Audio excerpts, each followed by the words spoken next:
Noticias de última hora esta noche. El brote de coronavirus ha sido declarado una pandemia global. Podría posiblemente ser la señal de... Hoy, la Organización Mundial de la Salud lo ha declarado oficialmente una pandemia.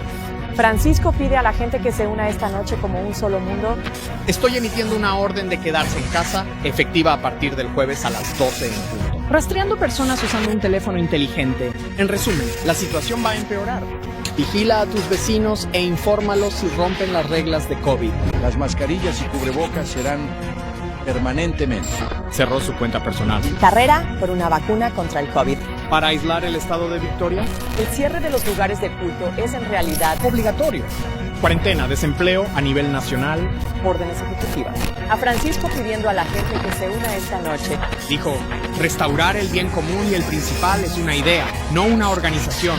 ¿Lo entendiste? No es malicioso. El momento de actuar es ahora.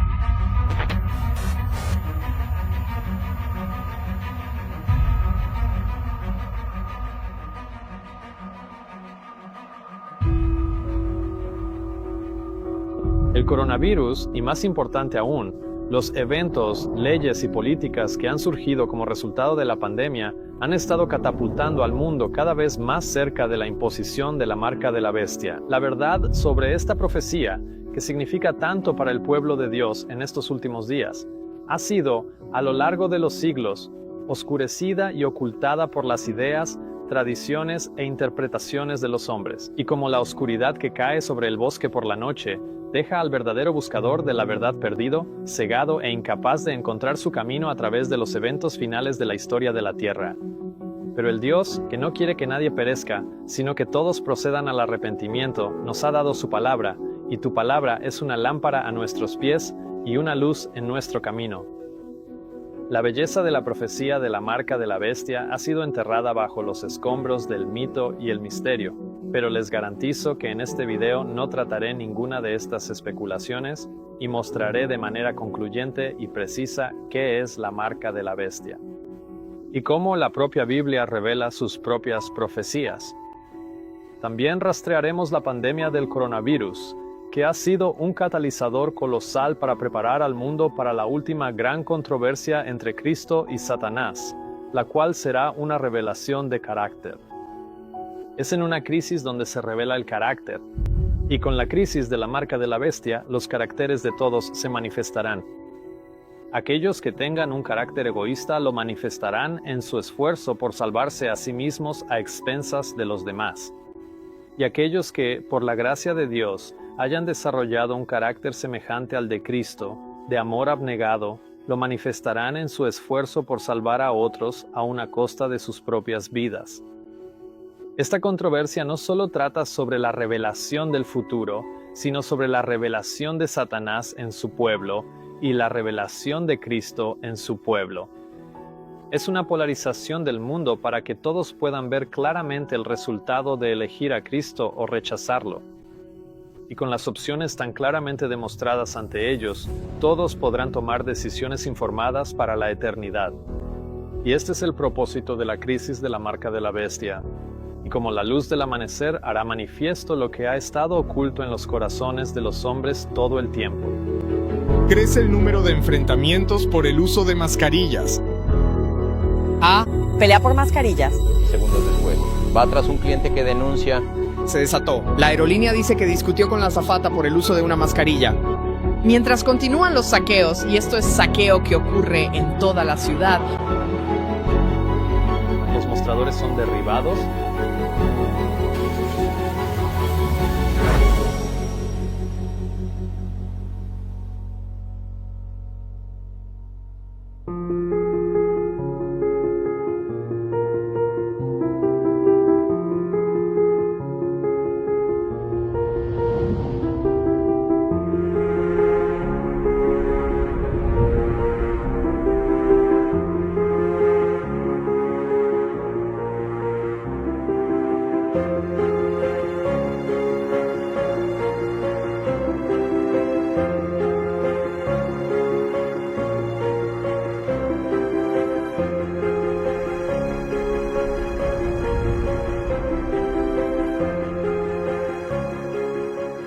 En el libro de Apocalipsis, en el capítulo 13, leemos sobre un poder global llamado la bestia. Y leemos en la profecía que todo el mundo se maravilló en pos de la bestia. Además leemos que este es un poder perseguidor porque se le permitió hacer guerra contra los santos y vencerlos. Y se le dio poder sobre toda tribu, lengua y nación. Y todos los que habitan en la tierra lo adorarán, cuyos nombres no están escritos en el libro de la vida del Cordero que fue inmolado desde la fundación del mundo. Es a partir de profecías como esta que muchos, con razón, señalan los acontecimientos actuales en el mundo como presagios de que estas antiguas profecías están cerca de cumplirse. En palabras del ex primer ministro Gordon Brown, refiriéndose al coronavirus, dijo: "Esto no es algo que pueda resolverse en un solo país. Tiene que haber una respuesta global coordinada. Por supuesto, si tienes un problema global, necesitas una solución global. Entonces, motivos para un gobierno global". David Rockefeller dijo en 1994, "Estamos al borde de una transformación global. Solo necesitamos la crisis adecuada y las naciones aceptarán el nuevo orden mundial". Quizás necesitemos alguna amenaza universal externa para hacernos reconocer este vínculo común. A veces pienso en lo rápido que desaparecerían nuestras diferencias en todo el mundo si tuviéramos que enfrentar una amenaza alienígena proveniente de fuera de este mundo. Ya sea que esa crisis global sea una amenaza alienígena, el cambio climático o una pandemia global, no importa. La solución que se está promoviendo es la misma, un gobierno global. Son artículos como este, donde Gordon Brown pide un gobierno global para enfrentar el coronavirus. ¿Por qué muchos están conectando los puntos por sí mismos y dándose cuenta? El fervor de políticos, banqueros y personas de poder por implementar regulaciones globales y tomar más control sobre la población está llevando en esa dirección. La profecía bíblica dijo que así sería. Hablando de esta bestia poder, la profecía registra: todos los que habitan en la tierra lo adorarán. Cuando dice que la tierra lo adorará, el principio central y fundamental de la adoración es la obediencia, lo que significa que todos los que habitan en la tierra le obedecerán. Vemos que esta definición de adoración también se emplea en la Biblia. Pablo escribe en Romanos capítulo 6, ¿no sabéis que a quien os entregáis como siervos para obedecerle, sois siervos de aquel a quien obedecéis, sea del pecado para muerte o de la obediencia para justicia? Y en el libro de 1 Samuel, capítulo 15, versículo 22, leemos: obedecer es mejor que los sacrificios y prestar atención que la grosura de los carneros. Por lo tanto, la adoración y la obediencia son una y la misma cosa, y esta obediencia universal es posible gracias a la imposición de la marca de la bestia. Porque la profecía dice que nadie podrá comprar ni vender, sino aquel que tenga la marca. Al controlar la capacidad de comprar y vender, la crisis de la marca de la bestia obligará a todos a formar parte de uno de dos grupos, los que obedecen a la bestia y los que no. Pero el uso de la fuerza es contrario a los principios del gobierno de Dios. Él solo desea el servicio nacido del amor, y el amor no puede ser ordenado, no puede ganarse por la fuerza o la autoridad. Solo por amor se despierta el amor. Quienes conocen la tierna voz de Jesús y su amor compasivo, discernirán que esta obediencia obligatoria a la bestia es obra de otro espíritu. La pandemia del coronavirus ha cambiado el mundo, más en el último año de lo que cualquier cantidad de promoción, cabildeo o cambios de políticas podría haber logrado en un siglo. Hay un viejo dicho: nunca debes dejar que una buena crisis se desperdicie. Nunca debes dejar que una crisis seria se desperdicie. Y lo que quiero decir con eso es que es una oportunidad para hacer cosas que antes pensabas que no podías hacer. La pandemia de COVID se ha utilizado como excusa para socavar derechos humanos y constitucionales básicos. Y en muchos casos ha llevado a la quiebra a empresas, ha dejado a familias en la calle y ha mantenido a quienes aún conservaban sus hogares prácticamente bajo arresto domiciliario. Confinamiento total efectivo de inmediato. Están prohibidos de salir de sus casas. ¿Por qué varios políticos y expertos han dicho que ahora debemos aprender a vivir con el virus? Y cualquier idea de volver a la normalidad a corto plazo es totalmente irrealista. Como señaló el Washington Post, las órdenes ejecutivas llegaban rápida y furiosamente desde las mansiones de los gobernadores en todo el país. Emitiendo 2 órdenes ejecutivas. Órdenes ejecutivas. Firmando órdenes ejecutivas hoy. Otra orden ejecutiva. Ejecutiva. Firmando una orden ejecutiva. Emitiendo una orden de quedarse en casa. Hoy firmé una orden ejecutiva. Llevando órdenes ejecutivas al escritorio del gobernador. Los rápidos y radicales cambios legales, sin control, en el contexto de una campaña global de miedo en los medios de comunicación masivos, crearon un planeta de 7.000 millones. Hipocondríacos de mascarilla y distanciamiento social de la noche a la mañana, que tienen tanto miedo unos de otros que ni siquiera ven a su familia, abrazan a sus seres queridos, dan la mano o van a trabajar. Noticias alarmantes esta noche sobre el coronavirus, devastadoras en todos los niveles. No es ningún secreto que una población asustada es más fácil de controlar, y esto se debe a que cuando una persona o una población está en un estado de miedo, es más probable que reaccione instintivamente en lugar de pensar de manera crítica o razonable.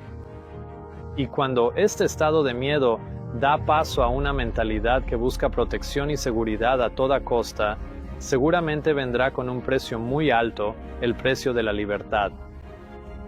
Benjamin Franklin dijo que aquellos que renuncian a la libertad esencial para comprar un poco de seguridad temporal no merecen ni libertad ni seguridad. Una población que renuncia a sus libertades a cambio de una seguridad percibida seguramente perderá ambas. Ben Franklin podía ser estricto sobre no cambiar libertad por seguridad, porque en 1755 la peor arma fue un cañón o un mosquete. Pero libertades sacrificadas para que inestables no accedan a armas. Las restricciones de confinamiento protegen al público, pero también limitan las libertades personales. Ellas pueden ser una excusa para adoptar medidas represivas. La emergencia del COVID-19 se convierte rápidamente en crisis de derechos humanos. Se nos hace creer que estos cambios legales tan amplios son para nuestro bien y para mantenernos a salvo. Incluso envuelta en esta idea está la nueva virtud de que al obedecer estas leyes estamos protegiendo desinteresadamente a nuestros semejantes. Me preocupo por... Uno de los engaños más eficaces para derrocar a una nación es buscar externamente su estabilidad y promoción, mientras en secreto se hacen todos los esfuerzos posibles para lograr su derrocamiento. Y así fue como Lucifer tuvo tanto éxito en el cielo. En Ezequiel se le llama el querubín protector, y la palabra cubrir significa proteger o defender, ya que su posición era cubrir el arca del pacto, protegiendo y defendiendo el pacto de los 10 mandamientos que había dentro. Pero este poderoso ángel se rebeló contra Dios, no buscando derrocarlo, sino fingiendo ser como él. Porque se nos dice que su intención era ser como el Altísimo. Luzbel fingía exteriormente promover la estabilidad del gobierno de Dios, mientras en secreto hacía todo lo posible para lograr su derrocamiento. Y este es el mismo método empleado por el anticristo al final de los tiempos. Él no profesa abiertamente estar en contra de Cristo, sino que más bien profesará ocupar su lugar. Como se nos dice, él, como Dios, se sienta en el templo de Dios, mostrándose a sí mismo como si fuera Dios. Y ahora Lucifer está empleando estos mismos métodos en medio de esta pandemia.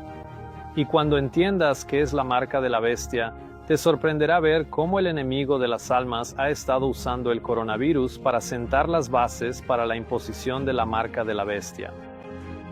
Pero antes de que podamos ver y apreciar esto más plenamente, primero necesitamos comenzar desenmascarando la marca.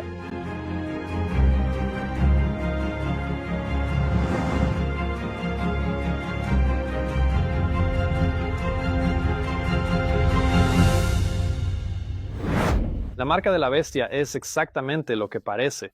Es la marca o señal del poder de la bestia.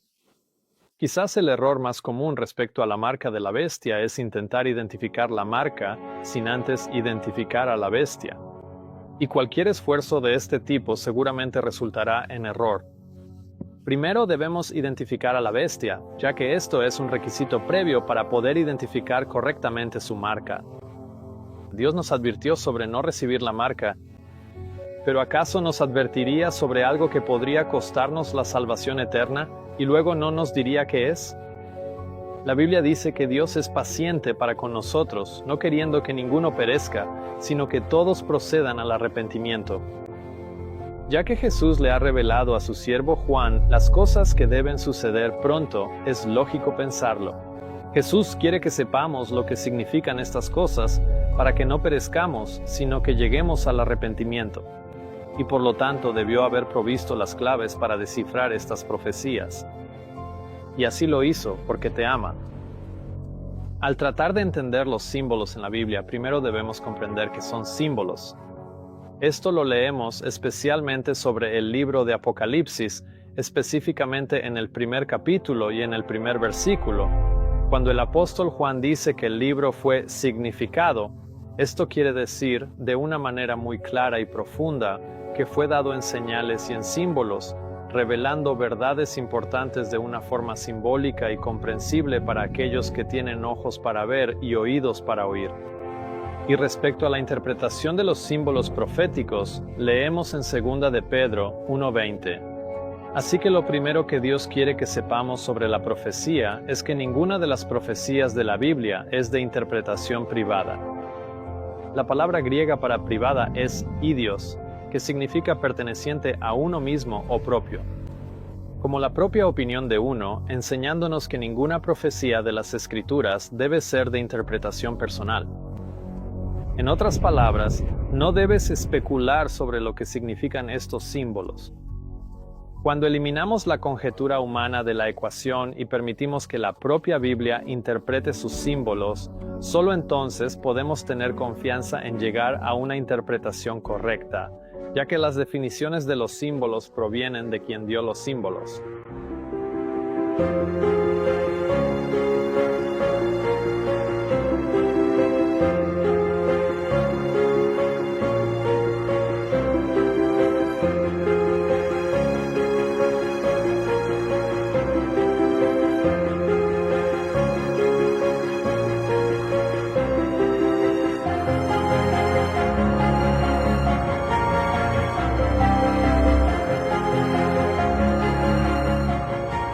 Así que ahora veamos cómo identificar el poder de la bestia.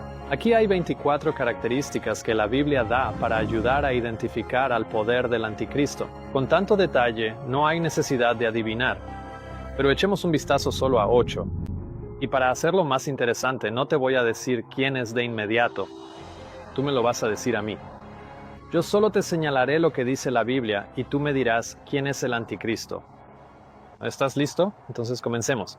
Primero, en 2 Tesalonicenses, capítulo 2, leemos sobre el poder del anticristo, aquí llamado el hijo de perdición, en estas palabras: que nadie os engañe de ninguna manera, porque ese día no vendrá sin que antes venga la apostasía, primero, y se manifieste el hombre de pecado, el hijo de perdición, el cual se opone y se exalta a sí mismo, sobre todo lo que se llama Dios, o que es objeto de culto, de modo que él, como Dios, se sienta en el templo de Dios, haciéndose pasar por Dios. En estos versículos vemos que el poder del anticristo se exalta a sí mismo por encima de todo lo que se llama Dios o que es adorado. Y en consecuencia, él, como Dios, se sienta en el templo de Dios, mostrándose a sí mismo como si fuera Dios. En pocas palabras, el anticristo profesará ser un Dios en la tierra. En segundo lugar, el anticristo afirmará que puede perdonar pecados.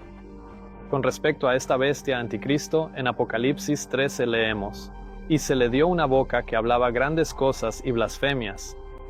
Y se le dio poder para actuar durante 42 meses. Y abrió su boca en blasfemias contra Dios, para blasfemar su nombre, su tabernáculo y a los que habitan en el cielo. Aquí quiero centrarme en el elemento de las blasfemias. El anticristo tiene una boca que habla grandes cosas y blasfemias. Y permitiendo que la Biblia defina el significado con sus propias palabras, veamos Juan capítulo 10, versículo 33, para definir la blasfemia. La Biblia dice: los judíos le respondieron diciendo: por buena obra no te apedreamos, sino por blasfemia, y porque tú, siendo hombre, te haces Dios. Así que la blasfemia es que un hombre se haga pasar por Dios. ¿Y no es esto exactamente lo que vimos en 2 Tesalonicenses capítulo 2, que el anticristo se sentaría en el templo de Dios, mostrándose a sí mismo como Dios? Esto es blasfemia y subraya aún más que el anticristo afirmará ser Dios. Pero hay otra definición de blasfemia. En Marcos capítulo 2, versículo 7 leemos: ¿Por qué habla éste así blasfemias? ¿Quién puede perdonar pecados sino solo Dios? En este versículo, la blasfemia se define como la capacidad de perdonar pecados. El perdón de los pecados es únicamente prerrogativa de Dios. Así que, cuando el anticristo afirme tener la capacidad de perdonar pecados, eso es blasfemia. Por lo tanto, esta bestia anticristo de Apocalipsis 13, que tiene una boca que habla grandes cosas y blasfemias, podemos saber que afirmará ser Dios y reclamar las prerrogativas de Dios, como la capacidad de perdonar pecados. También se revela la ubicación del asiento del anticristo. Al comienzo de Apocalipsis capítulo 13, Juan dice: «Y me paré sobre la arena del mar y vi subir del mar una bestia que tenía 7 cabezas y 10 cuernos, y en sus cuernos 10 coronas, y sobre sus cabezas un nombre blasfemo». Esta bestia blasfema se describe como teniendo 7 cabezas. Y una vez más, usando la Biblia para definir sus propios símbolos y así evitar toda especulación humana, podemos observar que la Biblia nos define este símbolo. 4 capítulos después, en Apocalipsis capítulo 17, versículo 9, y aquí está la mente que tiene sabiduría. Las 7 cabezas son 7 montes sobre los cuales se sienta la mujer. En pocas palabras, la Biblia enseña que el símbolo de estas 7 cabezas debe entenderse como una referencia a 7 montes, mostrándonos este poder anticristo. Se sentará o residirá en un área de 7 montañas o 7 colinas. La Biblia también revela que el anticristo será un poder de la Iglesia y el Estado. En Apocalipsis capítulo 17, versículo 3, la Biblia dice: «Y me llevó en el espíritu al desierto, y vi a una mujer sentada sobre una bestia escarlata llena de nombres de blasfemia, que tenía 7 cabezas y 10 cuernos». Ahora, esta mujer que está sentada sobre una bestia con 7 cabezas y 10 cuernos es la misma bestia que acabamos de ver al principio del capítulo 13. Al leer sobre esa bestia, vemos que también tenía 7 cabezas y 10 cuernos. Así que permitamos que la Biblia defina sus propios símbolos para la bestia y esta mujer. En cuanto a la definición de bestia, leemos en Daniel capítulo 7, versículo 23. La cuarta bestia será el cuarto reino sobre la tierra. Así que aquí vemos que una bestia es un símbolo de un reino o una nación. Ahora, con respecto a la mujer, leemos en Jeremías 6:2. He comparado a la hija de Sión con una mujer hermosa y delicada. Así que Dios eligió comparar o representar simbólicamente a la hija de Sión como una mujer. ¿Quién es Sión? Dios dijo a través de Isaías: «Di a Sión, tú eres mi pueblo». Dado que, en un sentido profético, la Biblia utiliza a una mujer como símbolo de Sión, y Sión representa al pueblo de Dios, podemos concluir que en las profecías de la Biblia, una mujer representa al pueblo de Dios. Pueblo, que son aquellos que guardan los mandamientos de Dios y la fe de Jesús. Pero esta mujer no es cualquier mujer, ella es específicamente una mujer virgen. Vemos esto también en 2 Corintios 11. Porque os celo con celo de Dios, pues os he desposado con un solo esposo, para presentaros como una virgen pura a Cristo. Por lo tanto, en la Biblia, una mujer, en un sentido espiritual o profético, es un símbolo que representa a la Iglesia, el pueblo de Dios, que guardan sus mandamientos y tienen la fe de Jesús. Pero la mujer que cabalga la bestia no es una virgen, es una ramera. Y vemos esto en el primer versículo de Apocalipsis 17, donde esta mujer es la gran ramera que está sentada sobre muchas aguas. Así que, lejos de ser una virgen pura, esta mujer es una ramera, lo que significa que es una iglesia apóstata, una que no guarda los mandamientos de Dios. Así que en este símbolo de la mujer montada sobre la bestia tenemos una representación de una iglesia controlando un reino. Más específicamente, una iglesia apóstata que controla un reino civil, o un poder de iglesia y Estado. Esto se confirma aún más por el hecho de que esta iglesia apóstata comete fornicación con los reyes de la tierra, como Juan habla de ella diciendo que es la mujer con la que los reyes de la tierra han cometido fornicación, y los habitantes de la tierra se han embriagado con el vino de su fornicación. Así que este símbolo de la mujer montada sobre la bestia en Apocalipsis 13 representa el poder del anticristo, una unión de una iglesia apóstata y el poder del Estado. Ahora, respecto a esta mujer que representa una iglesia apóstata que reside sobre 7 colinas, Juan añade en el capítulo 17, versículo 4, y la mujer estaba vestida de púrpura y escarlata. Por lo tanto, dicho de manera sencilla, la Biblia nos está diciendo que esta iglesia apóstata se adornará o vestirá de colores púrpura y escarlata. ¿Conoces alguna iglesia que se adorne con colores púrpura y escarlata? Pero quizás más importante aún, este poder del anticristo intentará cambiar la ley de Dios. Este mismo poder de la bestia, representado en Daniel capítulo 7 como un cuerno pequeño, del cual leemos: y hablará palabras contra el Altísimo, y desgastará a los santos del Altísimo, y pensará en cambiar los tiempos y la ley, y serán entregados en su mano hasta un tiempo, y tiempos, y la mitad de un tiempo. Así que Daniel nos dice que el cuerno pequeño hablará grandes palabras contra el Altísimo, al igual que la bestia que habla grandes cosas en Apocalipsis 13:5. Pero además de esto, la Biblia aquí revela que el poder del anticristo pensará en cambiar los tiempos y la ley. Y estas no son meramente leyes de los hombres, porque los hombres agregan y cambian leyes todo el tiempo. Aquí el anticristo pensará en cambiar los tiempos y las leyes de Dios. De ninguna otra manera blasfema podría el anticristo reclamar las prerrogativas de Dios que no sea pretendiendo cambiar una ley que Dios mismo instituyó y escribió con su propia mano divina. Dios dice respecto a sus leyes: no quebrantaré mi pacto ni cambiaré lo que ha salido de mis labios. ¿Cuál es el pacto que prometió no alterar? En Deuteronomio capítulo 4 versículo 13, la Biblia dice: y Él os declaró su pacto, el cual os mandó poner por obra, es decir, los 10 mandamientos, y los escribió en 2 tablas de piedra. El pacto son los 10 mandamientos, y Dios prometió: no quebrantaré mi pacto, ni cambiaré lo que ha salido de mis labios. Si alguien se atreve a decirte que Dios alguna vez ha cambiado su ley, podemos saber que eso no es cierto. Esa es una doctrina de demonios y el espíritu del anticristo, quien pensará en cambiar los tiempos y la ley. La siguiente característica del anticristo es una que tiene que ver con el tiempo. Cuando volvemos a Apocalipsis 13 y observamos el poder de la bestia del anticristo, vimos que la Biblia predijo: y le fue dada una boca que hablaba grandes cosas y blasfemias. Y le fue dada autoridad para actuar durante 42 meses. Se le dio poder al anticristo por un periodo de 42 meses. ¿Para qué se le dio poder al anticristo?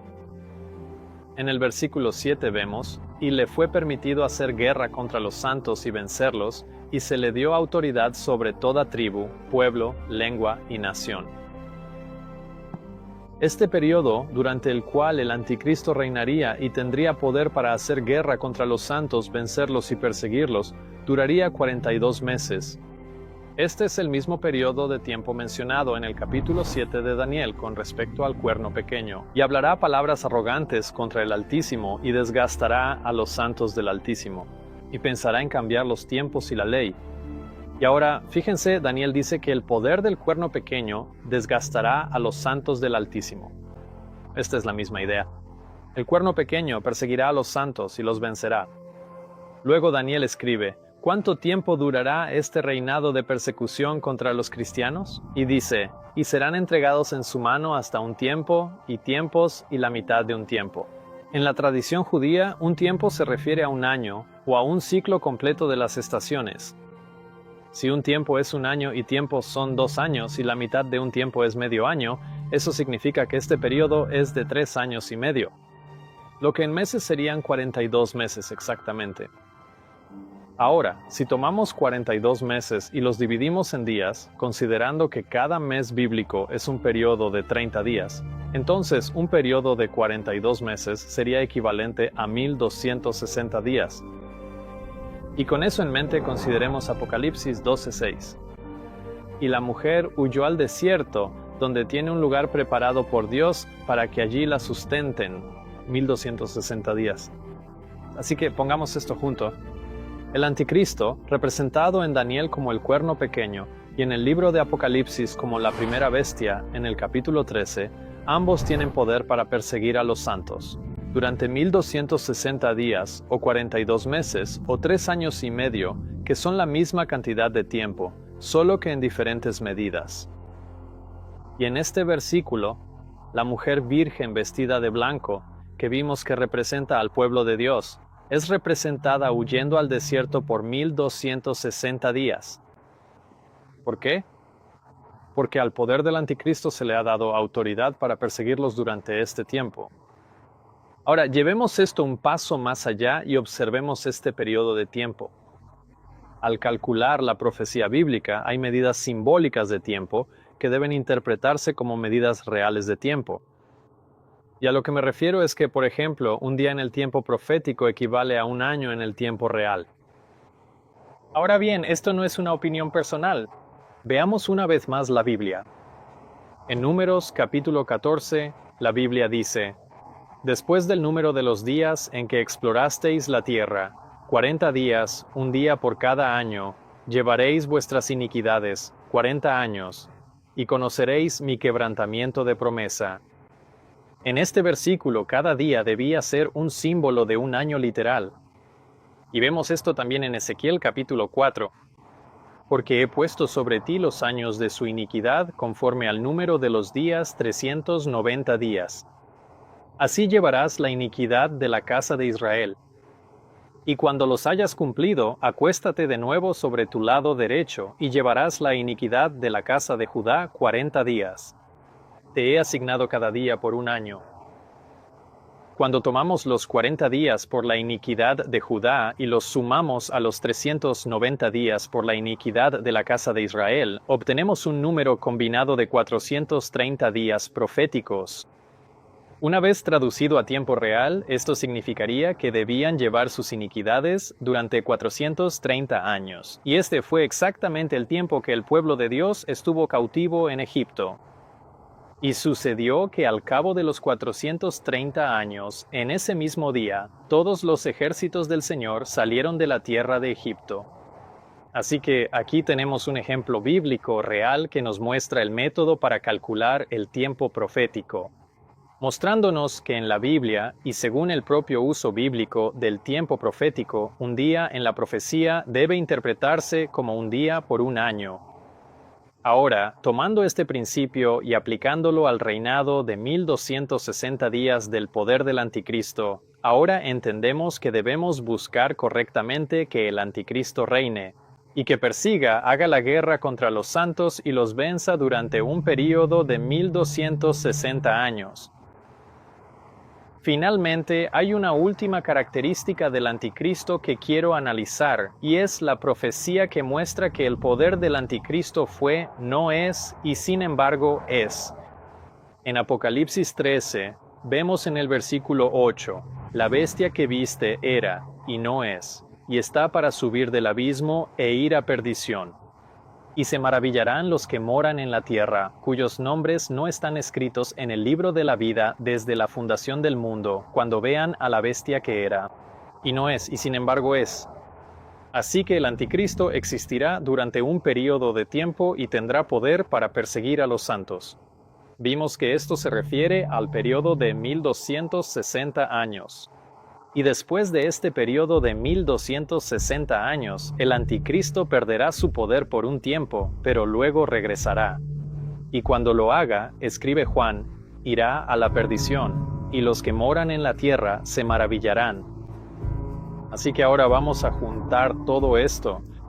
Les he mostrado en la Biblia cómo la Biblia define cada símbolo y cómo nos instruye a calcular el tiempo simbólico, y he dado ejemplos. Así que, después de haber examinado estas 8 características, hemos determinado de manera concluyente que el poder del anticristo hablará grandes blasfemias al pretender ser Dios y al afirmar tener la capacidad de perdonar pecados. Residirá en una zona de 7 montañas o colinas. Es una unión tanto del poder de la Iglesia como del Estado. estará adornado o vestido de púrpura y escarlata. Afirmará que la ley de Dios ha sido cambiada. Tendrá poder para perseguir a los cristianos o al pueblo de Dios durante 1260 años. Y después de este reinado de persecución, dejará de tener poder por un periodo y luego volverá a tener poder y llevará al mundo a la perdición o destrucción.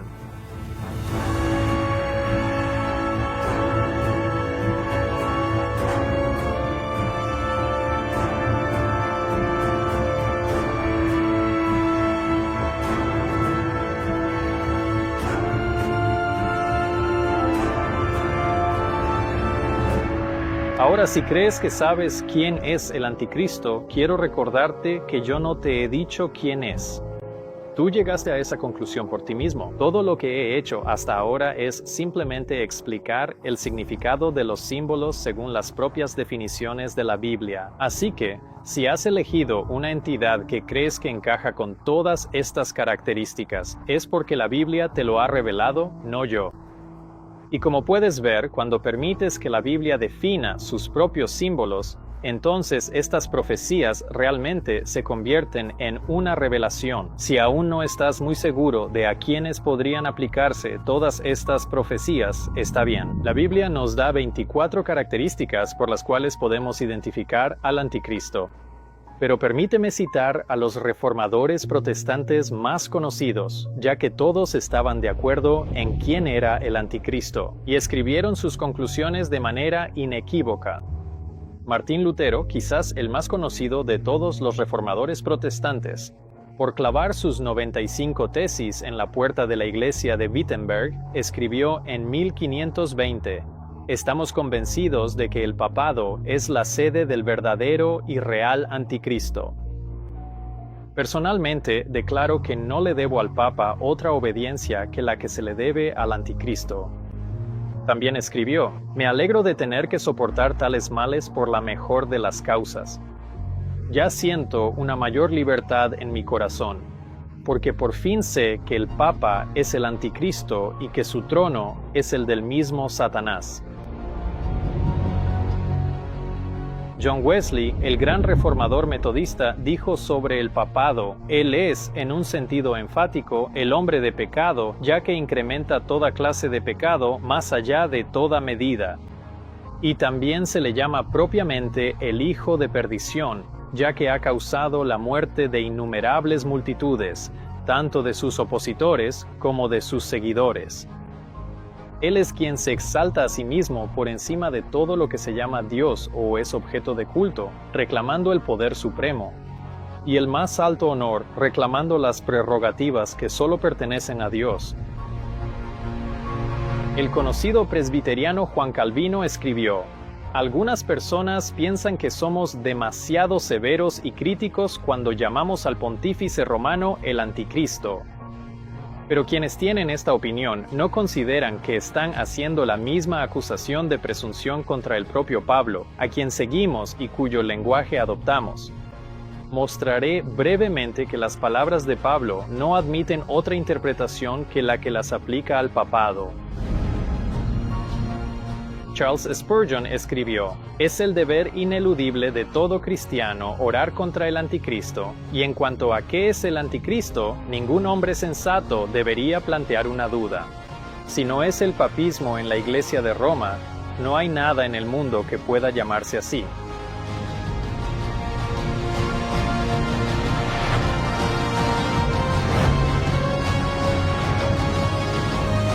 Entonces, ¿cumple el papado con las características que examinamos anteriormente? ¿Hace el Papa una afirmación tan blasfema como la de ser Dios? La publicación católica Catholic National, publicada en julio de 1895, la declaración de que el Papa no es solo el representante de Jesucristo, sino que es Jesucristo mismo, oculto bajo el velo de la carne. En 1884, el Papa León dijo: "Nosotros ocupamos en esta tierra el lugar de Dios Todopoderoso". En la bula papal Unam Sanctam, el Papa Bonifacio VIII dijo: "El pontífice romano juzga a todos los hombres, pero no es juzgado por nadie. Declaramos, afirmamos, definimos y pronunciamos". Estar sujeto al pontífice romano es necesario para la salvación de toda criatura humana. Lo que se dijo de Cristo: "Tú has sometido todas las cosas bajo sus pies", bien puede parecer verificado en mí. Tengo la autoridad del Rey de Reyes. Yo soy todo en todos y por encima de todos, de modo que Dios mismo y yo, el vicario de Dios, tenemos un solo consistorio y soy capaz de hacer todo lo que Dios puede hacer. Un sacerdote católico escribió: "El poder del sacerdote es el poder de la persona divina, pues la transubstanciación del pan requiere tanto poder como la creación del mundo". Así, al sacerdote se le puede llamar el creador del creador. Y aún otro sacerdote dijo, refiriéndose al Papa: "Porque tú eres el pastor, tú eres el médico, tú eres el director, tú eres el labrador. Finalmente, tú eres otro Dios en la tierra". Ahora bien, ¿afirma el papado tener la capacidad de perdonar pecados? En la Enciclopedia Católica, volumen 12, en un artículo titulado Papa, en la página 265, vemos la declaración: "Esta autoridad judicial incluso incluirá el poder de perdonar pecados". El pobre pecador se arrodilla a los pies de su confesor. Sabe que no está hablando con un hombre común, sino con otro Cristo. Él escucha las palabras: "Te absuelvo de tus pecados", y una horrible carga de pecados cae de su alma para siempre. El penitente no le habla al sacerdote, sino que el penitente está hablando con el mismo Dios. Y el sacerdote actúa, allí simplemente como intermediario. Así que el papado realmente reclama las prerrogativas de Dios, lo cual es blasfemia, y efectivamente afirma absolver y perdonar pecados. Ahora bien, ¿qué hay de residir en las 7 montañas o colinas?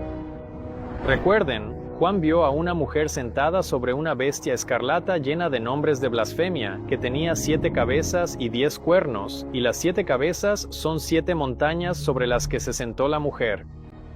La Enciclopedia Católica, por página 529. Dentro de la ciudad de Roma, llamada la ciudad de las 7 colinas, donde se encuentra confinado el territorio del Estado Vaticano. Así que veamos nuestro siguiente punto. ¿Es la Iglesia Católica tanto una iglesia como un poder estatal? Además de su función en el ámbito espiritual, el Papa también es jefe de Estado del Estado independiente y soberano de la Ciudad del Vaticano, una ciudad-estado y nación completamente enclavada dentro de la ciudad de Roma. Como cabeza de la Iglesia Católica Romana, una iglesia eclesiástica o religiosa, también es el jefe del Estado de la Ciudad del Vaticano, que es una nación propia dentro de Roma, lo que convierte al papado en un poder tanto eclesiástico como estatal. Y la profecía decía: "Y la mujer estaba vestida de púrpura y escarlata, y adornada con oro, piedras preciosas y perlas, teniendo en su mano un cáliz de oro lleno de abominaciones y de la inmundicia de su fornicación".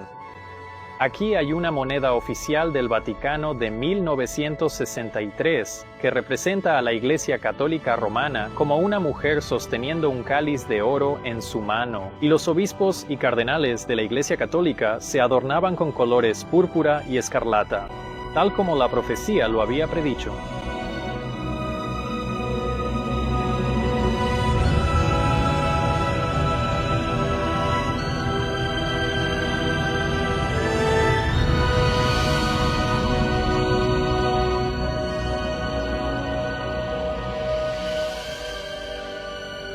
Esta portada de la revista US News and World Report lo resume, con los sacerdotes católicos en túnicas púrpuras adorando ídolos, un cáliz de oro. Ahora, el punto más significativo cuando se trata de identificar al anticristo es el relacionado con el cambio de los tiempos y las leyes de Dios, especialmente el mandamiento que está relacionado con el tiempo, el mandamiento del sábado.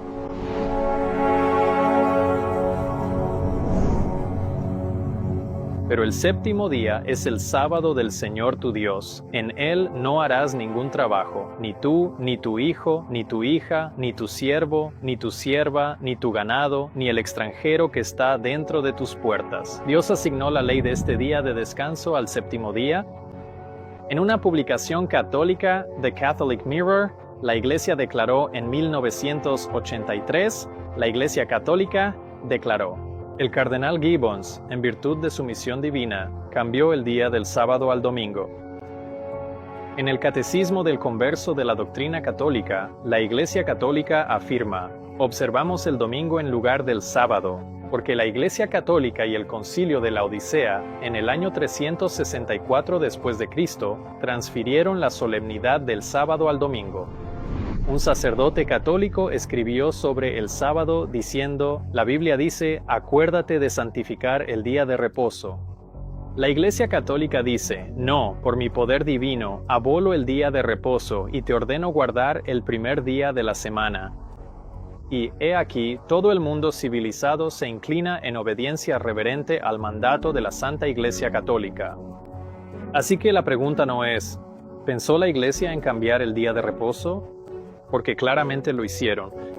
La pregunta es si tenían o no la prerrogativa dada por Dios para cambiar los 10 mandamientos, los cuales Dios prometió que nunca alteraría. Así que la forma en que respondas a esta pregunta determinará qué día de la semana reconoces como el sábado. Y por eso otro ministro escribió: fue la Iglesia Católica la que transfirió este descanso al domingo.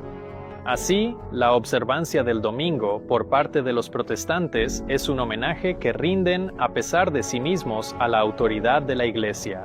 Ahora veamos el siguiente punto. ¿Tuvo la Iglesia Católica Romana el poder de hacer la guerra, perseguir y vencer a los santos durante 1260 años? El poder del papado se volvió supremo en la cristiandad en el año 538 después de Cristo, debido a una carta del emperador romano Justiniano, conocido como el Decreto de Justiniano, que estableció y reconoció al obispo de Roma como la cabeza de todas las iglesias. Le otorgó al papado poder político, poder civil, así como poder eclesiástico.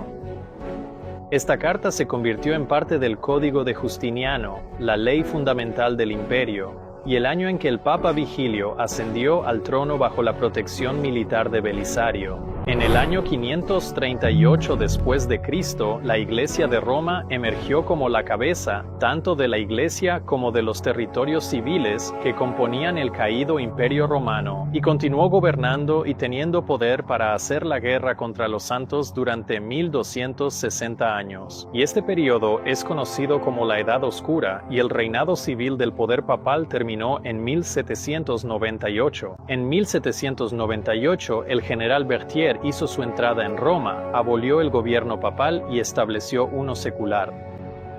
Esto fue el cumplimiento del reinado del Anticristo sobre los santos de Dios durante 1260 años. Luego, desde 1798 hasta 1929, el poder papal dejó de tener cualquier poder o presencia civil. Después, en 1929, la Iglesia Católica Romana resurgió. El San Francisco Chronicle, el 11 de febrero de 1929, escribió: la cuestión romana esta noche era cosa del pasado, y el Vaticano estaba en paz con Italia. Al colocar las firmas en el memorable documento que sanaba la herida de muchos años, se mostró una cordialidad extrema por ambas partes. The New York Times informó desde las 11 de la mañana de hoy: había otro Estado soberano e independiente en el mundo. En ese momento, el primer ministro Mussolini, como ministro de Asuntos Exteriores de Italia, representando al rey Víctor Manuel, siendo el primer ministro italiano en cruzar el umbral del Vaticano, intercambió con el cardenal Gasperi, secretario de Estado papal en representación del Papa Pío XI, las ratificaciones de los tratados firmados en el Palacio de Letrán el 11 de febrero. Con ese simple acto, el Estado soberano e independiente de la Ciudad del Vaticano llegó a existir. Y con esto se cumple la última característica del anticristo, que el anticristo sería un poder tanto eclesiástico como estatal, que fue, no es y sin embargo es.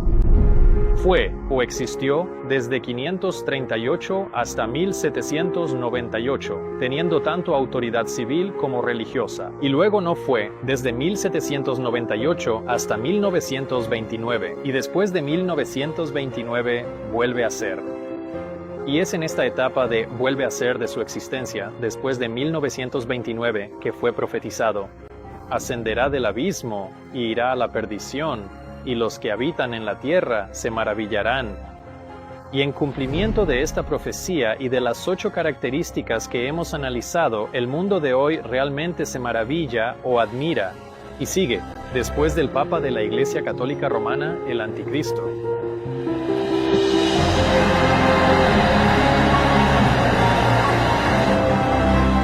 El pontífice no solo es el jefe de Estado, sino también el jefe del gobierno de la Iglesia Católica, conocida como la Santa Sede. Esta institución ha existido durante la mayor parte de 2 milenios. Ha capturado la imaginación, no solo de los 1.200 millones de católicos del mundo, sino del mundo entero. Lo escucho en las calles. Quiero decir, todo el mundo, desde el camarero al taxista, me dice: Cardenal Dolan, nos encanta este tipo. Su cuenta de Twitter, La Pontifex, está entre las 5 más importantes. Las palabras más buscadas en Internet. Camina por las calles, posa para fotos, abraza a los enfermos y no tiene miedo de divertirse un poco. Eric Schmidt, CEO de Google. Donald Trump, presidente de los Estados Unidos. Vladimir Putin, presidente de Rusia. Leonardo DiCaprio, estrella de cine de Hollywood. Christine Lagarde, directora gerente del Fondo Monetario Internacional. Isabel II, reina de Inglaterra. El Papa Francisco acaba de respaldar por primera vez las uniones entre personas del mismo sexo. Y la principal revista gay, The Advocate, lo ha nombrado su persona del año.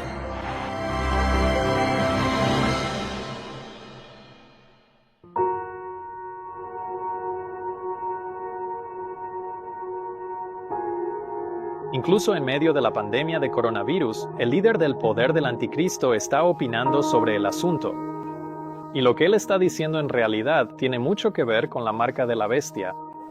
El 8 de abril, The New York Post informó que el Papa dijo que el coronavirus podría ser la respuesta de la naturaleza al cambio climático. Comparó el brote del virus con desastres naturales, como incendios e inundaciones, y concluyó diciendo: creo que tenemos que reducir nuestro ritmo de producción y consumo, y aprender a entender y contemplar el mundo natural. El clima ha estado en la cima de la agenda del Papa durante varios años y con buena razón, y esa razón es convencer al mundo de la imposición de la marca de la bestia por el bien del planeta. Todos sabemos, por la lectura más sencilla de las profecías sobre la marca de la bestia, que su imposición requiere la capacidad de controlar en gran medida a toda la población de la Tierra, en particular la economía, en lo que respecta a comprar y vender. Hoy han entrado en vigor restricciones adicionales por el COVID. Quienes intentan localizar a las personas que dan positivo y a sus contactos cercanos. El coronavirus está cambiando nuestro mundo y la forma en que funciona, llevándonos a la era del control global de la población. A través de la vigilancia, tecnologías de reconocimiento facial, puntos de control y controles fronterizos para limitar los viajes y, por supuesto, un mayor control sobre la economía. Informa que el Fondo Monetario Internacional insta a utilizar los historiales de navegación para definir su puntaje crediticio. El estado de Washington aprobó hace poco una nueva ley de reconocimiento facial, considerada modelo nacionalmente. No se usará para rastrear inocentes, pero ¿quién es inocente y quién decide? Dirán, bueno, estamos apuntando a ciertos individuos, pero la naturaleza de la tecnología es tan expansiva que no se puede usar sin que innumerables personas inocentes también tengan sus datos capturados. Claramente, Al Vaticano le gusta la idea de que se utilice la tecnología de reconocimiento facial. Como informó Reuters, el Vaticano se une a IBM y Microsoft para pedir la regulación del reconocimiento facial. En la actualidad, eres culpable hasta que se demuestre tu inocencia. Los rastreadores de contactos estatales trabajan las 24 horas para notificar y aislar los casos positivos. Las naciones intentan rastrear para salir de la crisis del coronavirus. Preocupaciones sobre la privacidad, ya que cada movimiento de los ciudadanos es monitoreado. ¿Por qué no todos están dispuestos a instalar una aplicación de rastreo en su teléfono? Pero en países como la India hay poca opción. Allí, las personas deben descargar una aplicación de rastreo respaldada por el Estado si quieren viajar. Y a medida que la tecnología se implemente y utilice, sin duda las leyes y las políticas cambiarán hasta que tus movimientos sean rastreados e informados, de modo que cuando seas culpable por no pagar una cuota del coche o por no vacunarte con la última vacuna, serás arrestado poco después de que tu rostro aparezca en público. El presidente de Filipinas, Rodrigo Duterte, anunció durante la crisis que quienes violen el confinamiento por coronavirus serán ejecutados a tiros. Le dijo a Reuters: "Mis órdenes para la policía y el ejército, si hay problemas, y si se da el caso de que se resistan y sus vidas estén en peligro, dispárenles a matar". En la India y otros lugares, las autoridades recurren a varas e instrumentos para golpear a quienes infringen las órdenes de confinamiento y destruyen sus bicicletas o propiedades, cuando no se supone que deben estar en público. Quienes salían de los servicios religiosos eran golpeados por la policía al salir del edificio. A otros se les obliga a hacer flexiones o actos y ejercicios humillantes y ridículos, e incluso a ser encerrados en jaulas para perros por violar el toque de queda. A los trabajadores migrantes los han reunido y rociado con desinfectante. Bill Gates, uno de los más firmes defensores de las vacunas, cree que necesitamos certificados digitales para demostrar quién ha recibido la vacuna contra el coronavirus. Y si no te pones la vacuna, no trabajas. Él añadió: "Esta tecnología solo se usará por seguridad y conveniencia", dice, y la tecnología no es más que una mejora de la tradicional marcación de ganado. Y no calificarás para el pago de cuidado infantil. Así que esto es esencialmente una política de sin pinchazo, no hay pago por parte de este gobierno. Sin pinchazo, no hay trabajo, con algunas empresas considerando hacer obligatoria la vacuna contra el COVID-19 para los empleados. Incluso la Organización Mundial de Salud dijo que miembros de la familia pueden ser sacados de sus hogares. En respuesta a la propagación del virus, las autoridades pueden tener que entrar en casas y retirar a miembros de la familia, presumiblemente por la fuerza. En cierto sentido, la transmisión se ha retirado de las calles y se ha desplazado a las unidades familiares. Ahora necesitamos ir y buscar en las familias a aquellas personas que puedan estar enfermas y retirarlas y aislarlas de una manera segura y digna. Una mujer embarazada acusada de incitación tras allanamiento policial en Ballarat. Está usted detenido por incitación. Después de supuestamente animar a sus amigos a asistir a una protesta por el confinamiento. Señor Jones, baja las escaleras ahora. Y cuando una pareja se negó a firmar una orden de cuarentena en casa, los funcionarios forzaron la situación con pulseras en los tobillos. Cualquiera que vea esto pensará que somos criminales.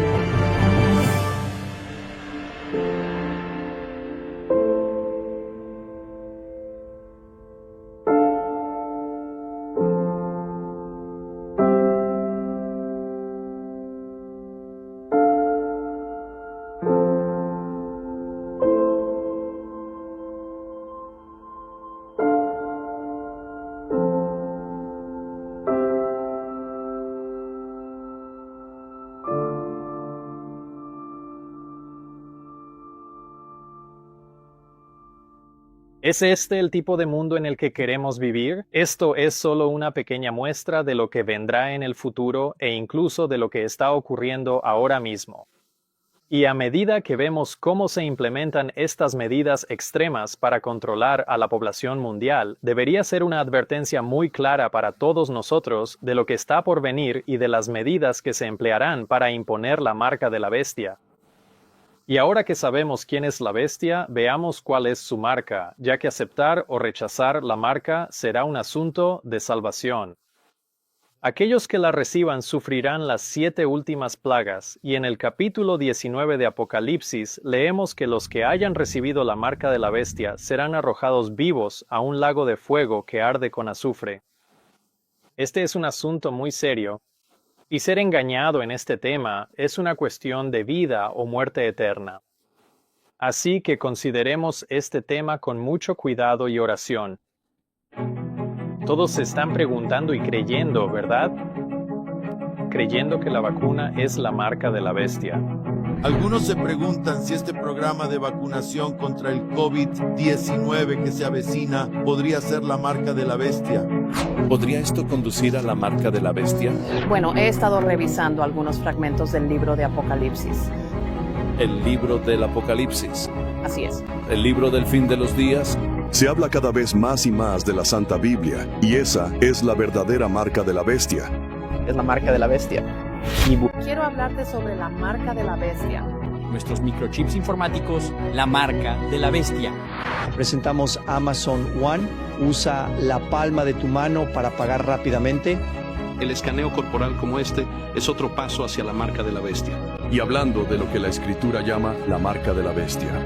Cuando empecé a estudiar la marca de la bestia, me quedó claro que, independientemente de lo que fuera la marca, se consideraba una señal de lealtad a la bestia, ya que todos son obligados a recibir esta marca en la mano o en la frente, y si no lo hacen, no pueden comprar ni vender.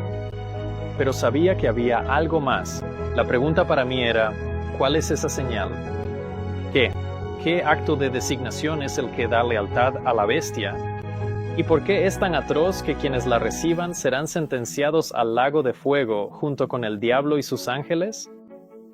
Poco después de convertirme en cristiano, me interesé intensamente por la marca de la bestia y traté de descifrar la profecía sin siquiera entender quién era la bestia. Era frustrante porque la gente lanzaba conjeturas o especulaciones, pero yo quería algo tangible, algo que viniera directamente de la Biblia. Estaba abierto a todos los puntos de vista y los consideraba, pero todas las novelas, películas, pastores y teólogos solo hacían conjeturas sobre la profecía. Eso solo la hacía más misteriosa, en lugar de más clara. Así que aquí hay una idea que me hizo pensar en una dirección completamente nueva y que realmente me ayudó a encontrar la respuesta que estaba buscando. Y fue esto. Si la marca de la bestia es el signo de lealtad a la bestia, entonces tal vez había una marca o señal de lealtad a Dios. Eso designaría a quienes lo adoran y le rinden homenaje. Y existía y se llama el sello de Dios. El apóstol Juan escribió sobre su visión de aquellos que tenían el sello, diciendo, «Y vi a otro ángel que subía del oriente, teniendo el sello del Dios viviente.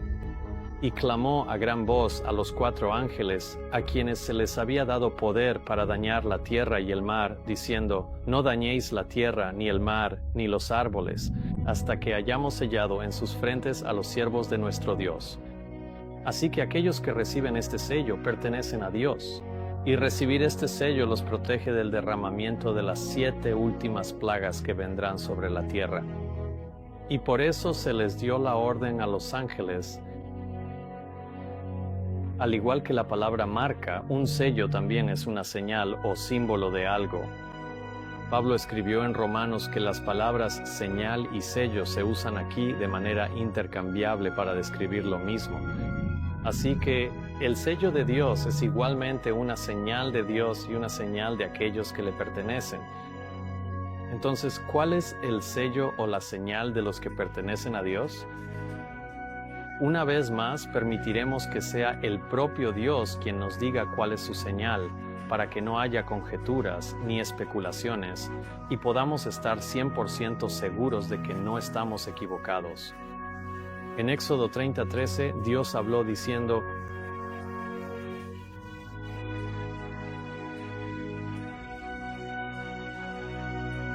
claramente Dios dijo que el sábado era una señal entre Dios y su pueblo, que Él era el Dios que los santificaba.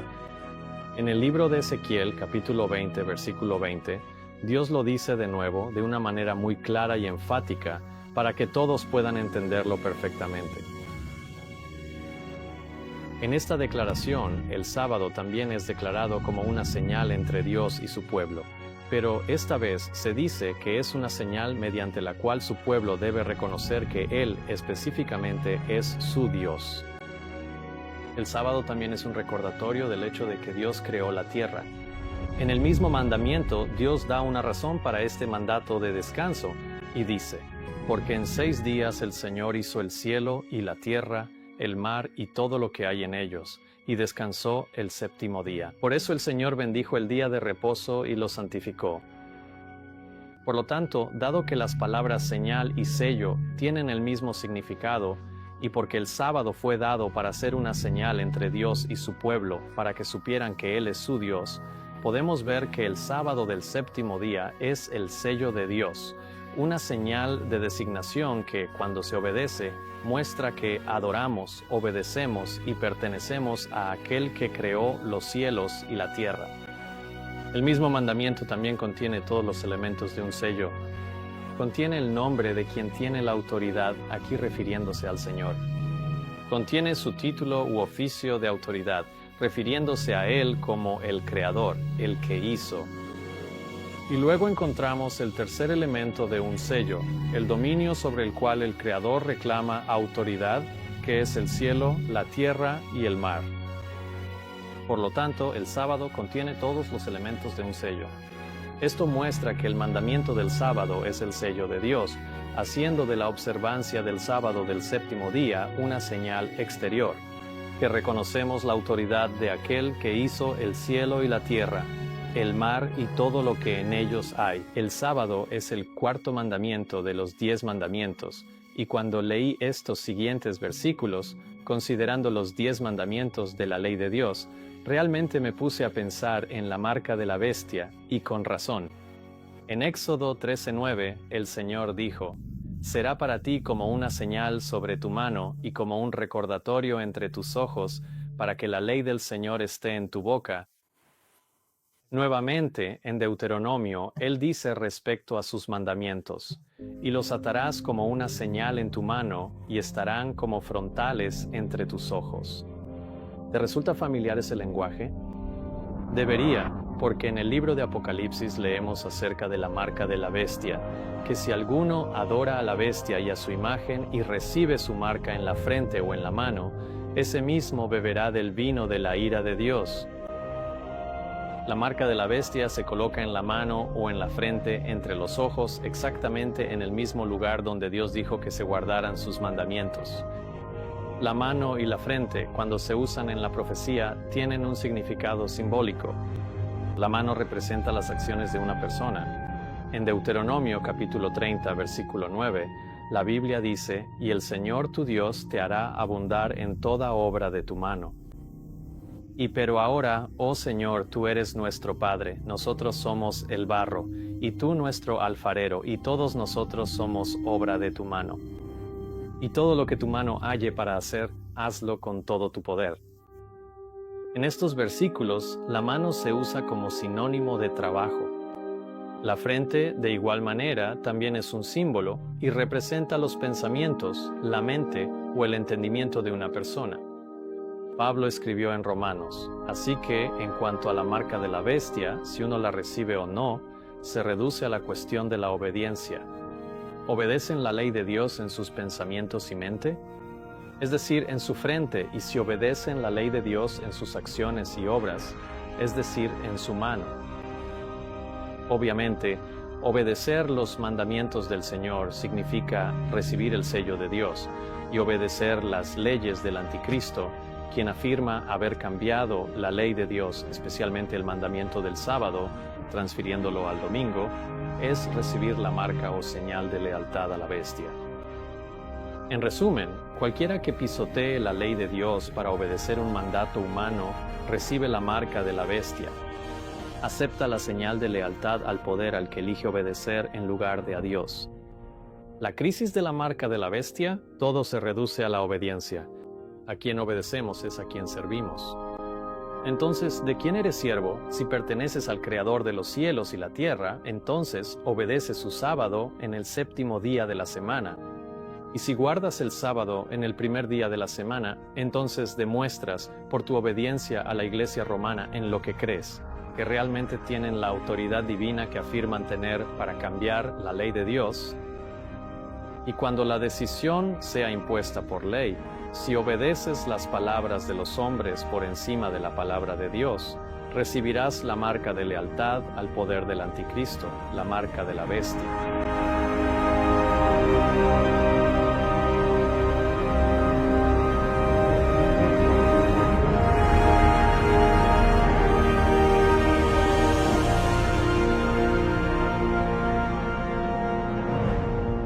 El impulso por legislar el domingo comenzó ya en el siglo IV, con el decreto de Constantino, quien emitió un decreto diciendo en el venerable día del sol que los magistrados y la gente que reside en las ciudades descansen y que todos los talleres permanezcan cerrados.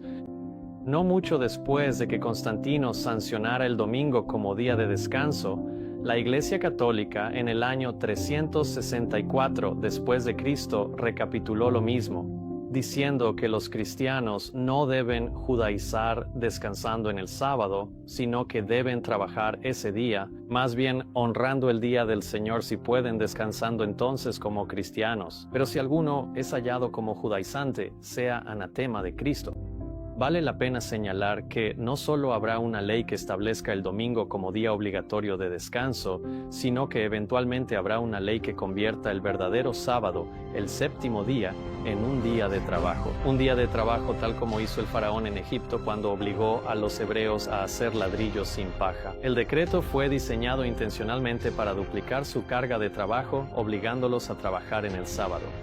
En Éxodo capítulo 5, versículo 5, el faraón se dirige a Moisés, y el faraón dijo: He aquí, ahora el pueblo de la tierra es mucho, y vosotros les hacéis descansar de sus cargas. La palabra para descansar allí significa guardar el sábado, y en respuesta a su observancia del sábado, el faraón respondió: Y el faraón ordenó ese mismo día a los capataces del pueblo y a sus oficiales, diciendo: No daréis más paja al pueblo para hacer ladrillo como hasta ahora. Que vayan ellos mismos y recojan la paja. Y cuando el faraón decretó que el pueblo de Dios violara el sábado, entonces cayeron las plagas sobre Egipto. Al final de los tiempos, es decir, en un futuro cercano, veremos el mismo proceso. Después de que las leyes dominicales sean impuestas mediante legislación, eventualmente habrá leyes que exigirán a todos trabajar en el sábado, el séptimo día. En ese momento se podrá decir: es tiempo de que tú, Señor, actúes porque han invalidado tu ley. Cuando las leyes de los hombres invaliden la ley de Dios, Satanás cruzará una línea y Dios intervendrá, enviando las 7 últimas plagas. Las leyes dominicales no son ajenas a la América moderna. En los Estados Unidos, las leyes azules son leyes que imponen el descanso dominical. Estas leyes eran muy valoradas en la América colonial. En Virginia, en 1610, la ley establecía: todos debían asistir, por la mañana al servicio divino y sermones dominicales, y por la tarde al servicio divino y catecismo, bajo pena. Por la primera falta perderán su provisión y la ración de toda la semana siguiente. Por la segunda perderán dicha ración y además serán azotados, y por la tercera sufrirán la muerte. La pena de muerte por violar la ley dominical también existía en Massachusetts y Connecticut, mientras que en Nueva York, Pensilvania y Maryland se aplicaban penas menores, como la confiscación de 200 libras de tabaco, recibir hasta 39 latigazos o ser puesto en el cepo hasta por 3 horas. En tiempos más recientes, el avance hacia la legislación dominical ha estado progresando rápidamente y aumentando de manera constante. El Papa Juan Pablo II dijo en la bula papal Dies Domini, o el Día del Señor, que los cristianos naturalmente se esforzarán por asegurar que la legislación civil respete su deber de santificar el domingo. El Papa Benedicto en 2005 continuó defendiendo la imposición del domingo por ley, diciendo que la sociedad corría el riesgo de ser esclavizada por el trabajo y debía recuperar el día tradicional de descanso. Continuó diciendo que los valores católicos no eran negociables y que deben sentirse especialmente obligados a introducir y apoyar leyes basadas en estos valores. El Catecismo de la Iglesia Católica afirma que, respetando la libertad religiosa y el bien común de todos, los cristianos deben procurar el reconocimiento de los domingos y los días santos de la Iglesia como días festivos legales. Y aquí es donde entra el coronavirus, porque mientras el mundo sigue haciendo sonar los gritos de batalla contra el cambio climático y contra pandemias y virus, al igual que con el coronavirus, la imposición de un día de descanso se convertirá gradualmente en la solución que el público exigirá. ¿Por qué? Porque las pandemias serán y ya están siendo vistas como resultado del cambio climático. En 2021, el mundo empezará a mirar hacia la vida más allá de la pandemia. El futuro del clima de la Tierra. El cambio climático es causado por nosotros. Es nuestra responsabilidad cambiar. Hoy, nuestro enfoque está en el cambio climático durante los temperatura alta jamás registrada. Recuerden, el Papa ya comenzó a insertar esta idea en la mente pública cuando dijo que el coronavirus podría ser la respuesta de la naturaleza al cambio climático. Y otros están diciendo que el brote de coronavirus es parte de la crisis del cambio climático. Aún así, otros artículos han abordado la relación entre el virus y el cambio climático. NBC publicó este artículo diciendo que los confinamientos por coronavirus tienen beneficios no intencionados. Aire más limpio, agua más clara. CNN escribió que las imágenes satelitales muestran menos contaminación sobre Estados Unidos, a medida que el coronavirus cierra los lugares públicos. En China es la misma historia.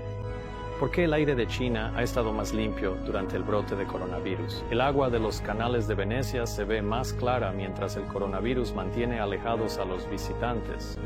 Y los confinamientos por coronavirus continúan reduciendo la contaminación en Europa.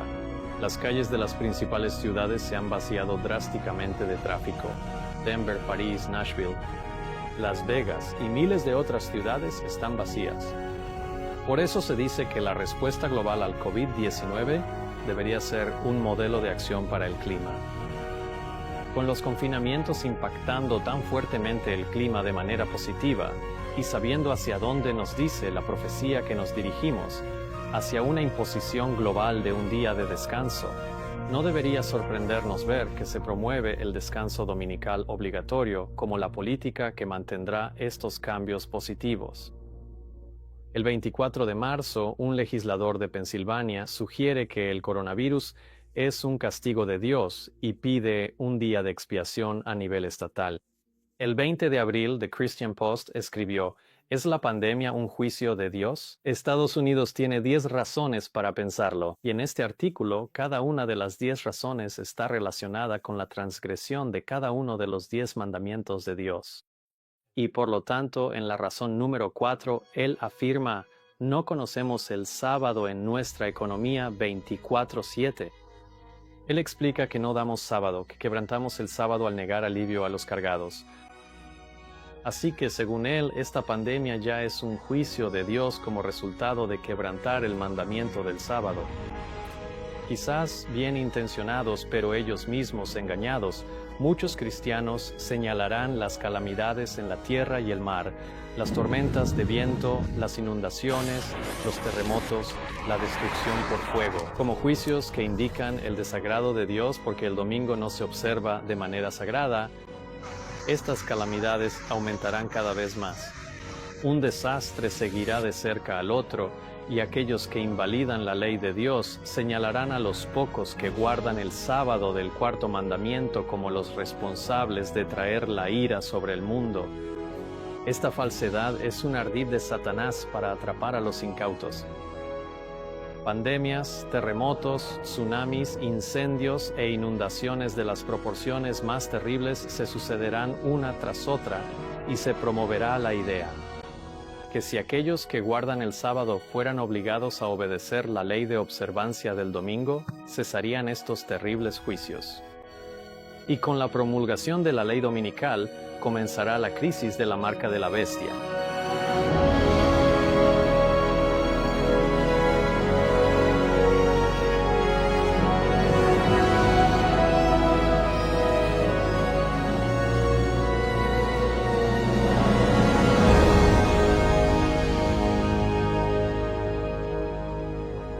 El 19 de abril, el autor Michael Brown escribió un artículo publicado en christianpost.com titulado El cierre, el sábado y un reinicio divino semanal. Y reflexionando sobre lo ajetreado de su vida y sus frecuentes viajes, comenta: pero, ¿qué pasa cuando termine el cierre? ¿Qué sucede cuando, si Dios quiere, empiece a viajar de nuevo? La clave es un reinicio semanal, una especie de minicierre, un descanso sabático, que en su mente significa el domingo. Fox 5 News de Nueva York publicó durante la pandemia diciendo: ¿deberían todas las tiendas cerrar los domingos para permitir que el personal tenga un día libre para recuperarse?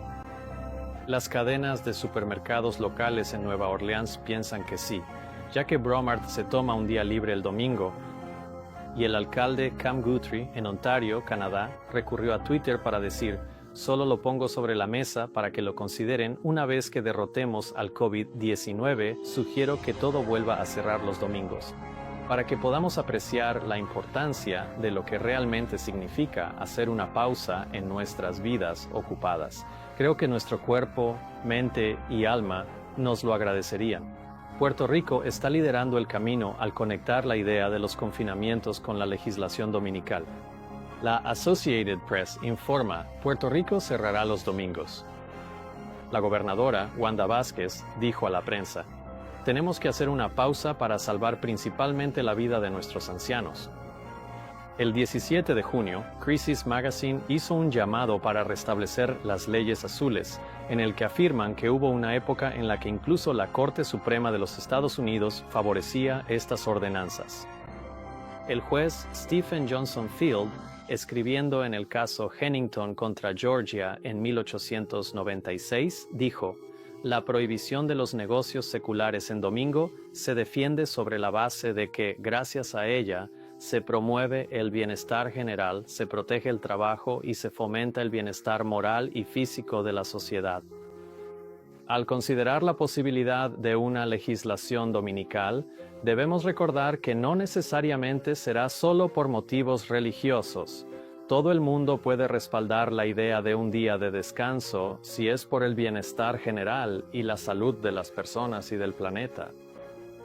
El autor concluye: América, por el bien de su propio bienestar emocional y espiritual, por el bien de su propia cordura, necesita restaurar las leyes azules.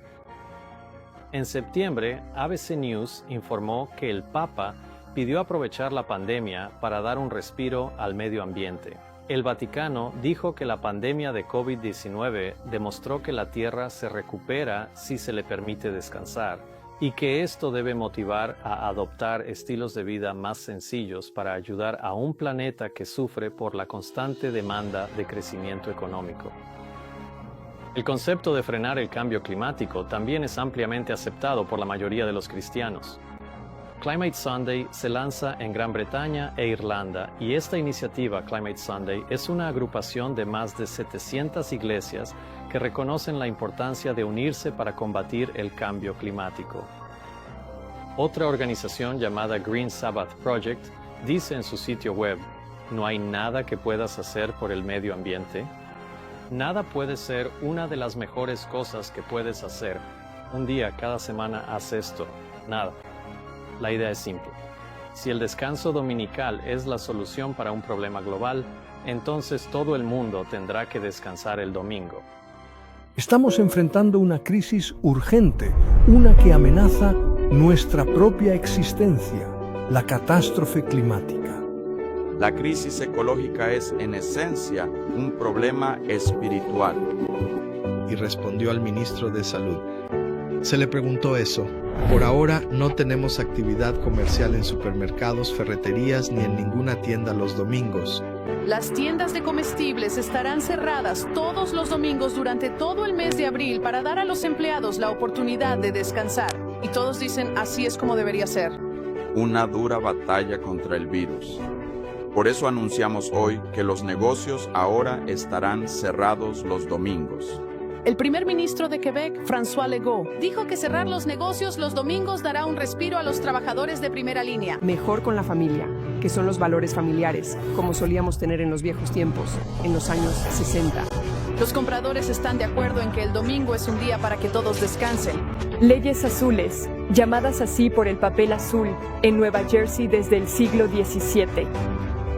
De hecho, disfruto de las leyes azules. Creo que en este mundo impulsado por el consumo, todos podemos tomarnos un descanso. El domingo es el día del Señor. Será una oportunidad para que nuestros trabajadores puedan descansar. Los quebequenses deben permanecer unidos. Para ganar la batalla contra el virus, todos deben seguir nuestro plan. Habrá actividad comercial de lunes a sábado, pero no habrá comercio en los supermercados los domingos. El gran tema para el 6 de septiembre, que ha sido denominado Domingo Climático. Estamos bien entrados en el 6º evento de extinción masiva. Con la pandemia de COVID-19, muchas personas están sufriendo de pobreza y soledad. Por eso necesitamos la fraternidad más que nunca. Debemos cuidarnos unos a otros porque todos somos miembros de una sola familia humana. Por eso, en Comece, estamos comprometidos a promover el domingo como un día común de descanso semanal en la Unión Europea. Un día que brinda tiempo para la familia y la vida espiritual. Dejemos que tengan el domingo como día de descanso donde enfrentemos esto y demos el domingo como un tiempo para poder avanzar.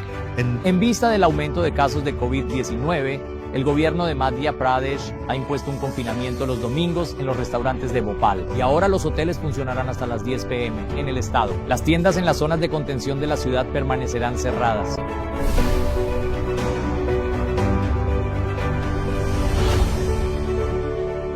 A medida que las naciones recurren a la observancia del domingo para frenar la pandemia, la misma solución está siendo proclamada para resolver el cambio climático. CNN informó el 8 de abril, el mundo se está uniendo para combatir el coronavirus. Puede hacer lo mismo con la crisis climática. Si bien la pandemia de coronavirus y el cambio climático son problemas inherentemente diferentes, comparten dos características importantes.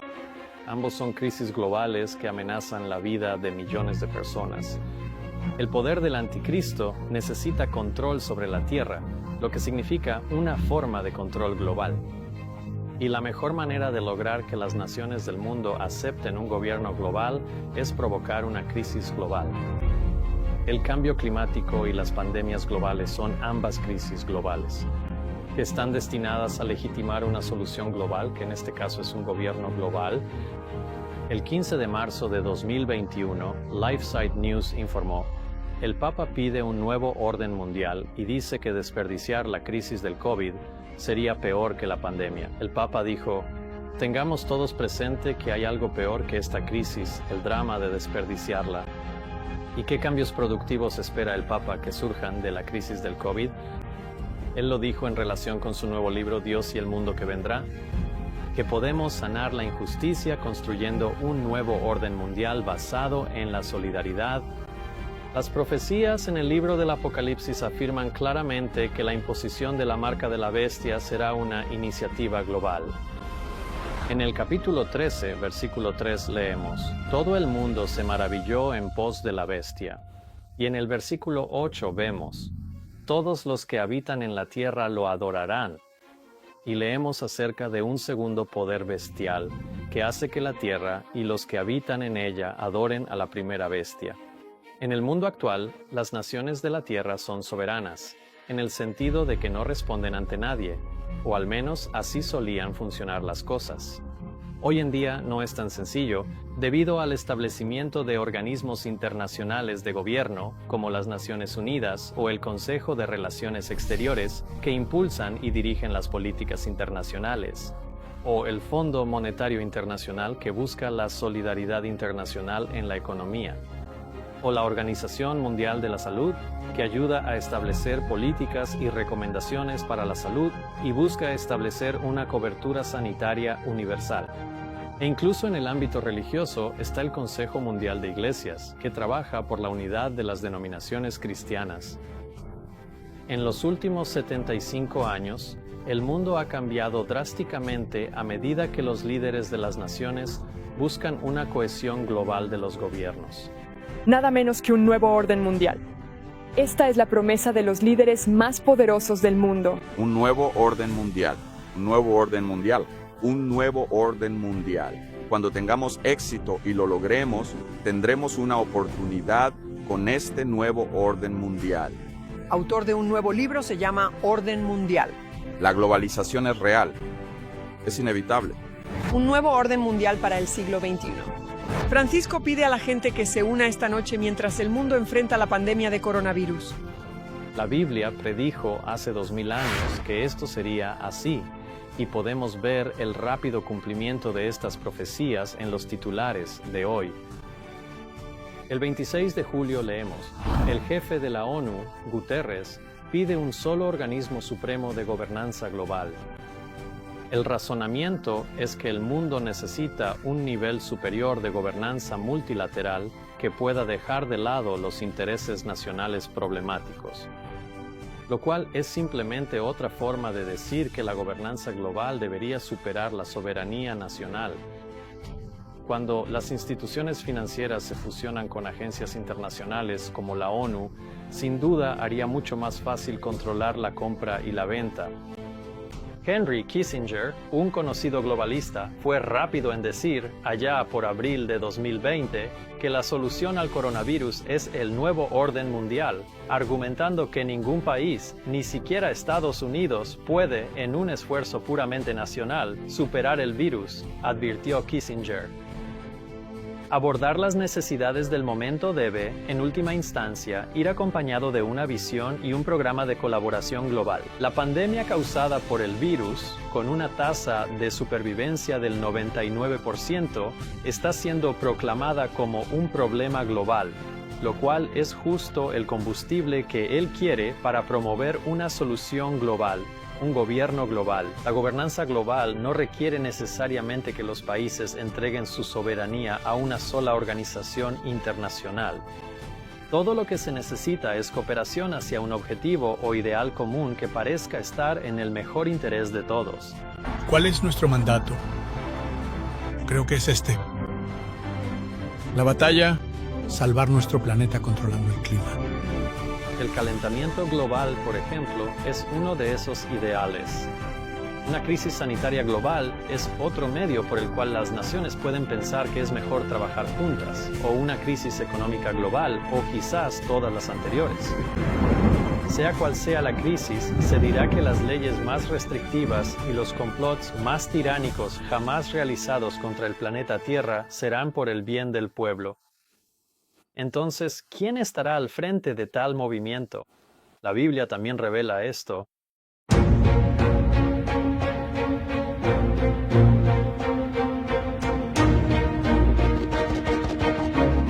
Hasta ahora hemos identificado a la bestia que sube del mar en el capítulo 13 de Apocalipsis como el papado de la Iglesia Católica Romana. Sin embargo, la Iglesia Católica Romana no es el único poder en esta profecía. Juan habla de otra bestia. Él escribió: subía de la tierra y tenía 2 cuernos como de cordero y hablaba como dragón. Y luego se declara el papel de esta segunda bestia. Y ejerce toda la autoridad de la primera bestia en presencia de ella, y hace que la tierra y los que en ella habitan adoren a la primera bestia, cuya herida mortal fue sanada. Esta segunda bestia, cuando aparece en escena, hará que la tierra y los que en ella habitan adoren a la primera bestia, que es la Iglesia Católica Romana. La palabra hacer significa forzar u obligar. Así que la segunda bestia obligará a los habitantes de la tierra a adorar a la Iglesia Católica Romana. Y dado que la obediencia en sí misma es una forma de adoración, la frase adorar a la primera bestia nos dice que la segunda bestia, o nación, sea quien sea, usará su poder para obligar a todos los habitantes de la tierra a obedecer los decretos de la Iglesia Católica Romana. Pero la profecía nos da más luz sobre cómo sucederá esto. Así como hace que la tierra adore a la primera bestia, leemos en el versículo 16: hace que todos, pequeños y grandes, ricos y pobres, libres y esclavos, reciban una marca en su mano derecha o en sus frentes. La palabra hace vincula estos dos versículos, mostrándonos la manera en que la segunda bestia hace que la tierra adore. La primera bestia lo hace forzando al mundo a recibir su marca, en su mano derecha o en sus frentes. Así que esta segunda bestia obligará a los habitantes de la tierra a adorar a la Iglesia Católica Romana mediante una ley, imponiendo la observancia del domingo, la señal de la autoridad de la Iglesia, la marca de la bestia. Solo una nación con mucho poder e influencia podría lograr tal cosa. Así que ahora vamos a identificar a la segunda bestia que hará que el mundo adore u obedezca al papado de la Iglesia Católica Romana. Y parte de la clave para identificar el poder de la segunda bestia es observar de dónde provienen estas bestias. Recuerden que respecto a la primera bestia, Juan escribió cómo vio a una bestia subir del mar. Por lo tanto, la mujer que Juan vio sentada sobre la bestia, la describió en el capítulo 17 como la gran ramera que está sentada sobre muchas aguas. Luego, Juan nos define el símbolo del mar y las aguas, diciendo: las aguas que viste donde se sienta la ramera son pueblos, muchedumbres, naciones y lenguas. Así que la profecía nos está diciendo que el poder del anticristo, que representa al sistema de la Iglesia Católica Romana, surgiría en un área poblada con mucha gente, y así fue, ya que ascendió al poder en Roma, que era el corazón del mundo conocido en ese entonces. ¿Y qué hay de la segunda bestia que surge de la tierra?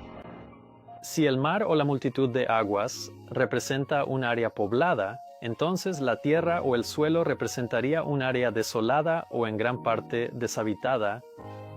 En otras palabras, la segunda bestia, al igual que la primera, es una nación o reino. Pero en lugar de llegar al poder en un área poblada o por conquista, esta nación surge en una zona remota por sí sola. Ahora, con respecto a la primera bestia, ya vimos que esta primera bestia representa a la Iglesia Católica Romana, que reinaría durante 42 meses. Leímos que se le dio poder para continuar durante 42 meses. Y dado que la Biblia define un día en la profecía como equivalente a un año literal, en Números 14, 34 y Ezequiel 4:6, diciendo: «Te he asignado cada día por un año». Entonces, este período de 42 meses que comenzó en el año 538 después de Cristo con la asunción del Papa al poder civil de Roma, duraría 1260 años, terminando en 1798, cuando el general de Napoleón tomó prisionero al Papa, y con esto el poder que se le había dado a la primera bestia llegó a su fin. Pero entonces Juan escribió: «Y vi otra bestia que subía de la tierra, y tenía 2 cuernos como de cordero, pero hablaba como dragón». Si el poder de la primera bestia terminó en 1798 y ahora otra bestia aparece en escena, deberíamos esperar que surja en una región remota aproximadamente en la misma época, alrededor de 1798. En las notas de su propia Biblia, Juan Wesley escribió en 1754 acerca de esta segunda bestia: «Aún no ha venido, aunque no puede estar lejos, porque debe aparecer al final de los 42 meses de la primera bestia». Esta segunda bestia es descrita en la profecía como teniendo 2 cuernos, como de cordero. A lo largo de la Biblia, y especialmente en el libro de Apocalipsis, el cordero representa la mansedumbre, la gentileza y la pureza del carácter de Cristo. Pedro escribió sobre la preciosa sangre de Cristo como de un cordero sin mancha y sin contaminación. La segunda bestia, cuando asciende al poder, es una bestia semejante a un cordero o semejante a Cristo, pero la profecía también advierte que, eventualmente, en algún momento, hablará como un dragón. ¿Quién es la segunda bestia o nación que aparece con principios cristianos y asciende al poder en un área remota y deshabitada? En un libro titulado El Nuevo Mundo comparado con el Viejo, el autor escribió en la página 462: desde que se descubrió América, ha sido objeto de pensamiento revolucionario en Europa. El misterio de su surgimiento desde la nada, la maravilla de su riqueza en oro y plata, el espectáculo de sus cautivos conducidos por las capitales europeas, llenaron las mentes de los hombres de inquietud. La segunda bestia, que surgió al poder en una zona remota alrededor de 1798, es, sin lugar a dudas, los Estados Unidos de América, que firmaron su Declaración de Independencia el 4 de julio de 1776 y se han convertido en la nación y autoridad civil más poderosa e influyente de la Tierra hasta el día de hoy, solo después de la Iglesia Católica Romana, que es considerada la autoridad moral más importante del mundo. Los Estados Unidos de América y la Iglesia Católica Romana han disfrutado de una relación muy cercana en los últimos 100 años, y según las profecías bíblicas de hace 2000 años, estos serán dos de los poderes principales en la imposición de la marca de la bestia sobre el mundo. Ciertamente, nadie puede hablar con mayor autoridad a nuestra propia generación que usted mismo. Todos los estadounidenses agradecen a los católicos por los estándares establecidos. Usted dijo que al mirar a Putin a los ojos, vio su alma. Sí, cuando mira a los ojos de Benedicto XVI, ¿qué ve? ¡Adiós! Santo Padre, le agradecemos y le damos la bienvenida con alegría y gratitud a los Estados Unidos de América. Mi administración estará junto a los católicos para promover los valores como cristianos y estadounidenses. Mire la encíclica sobre el cambio climático.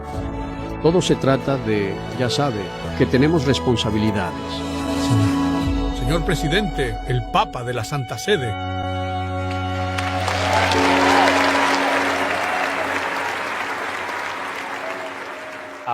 Hasta ahora hemos identificado a las dos bestias en el capítulo 13 del Apocalipsis que estarán involucradas en la crisis de la marca de la bestia.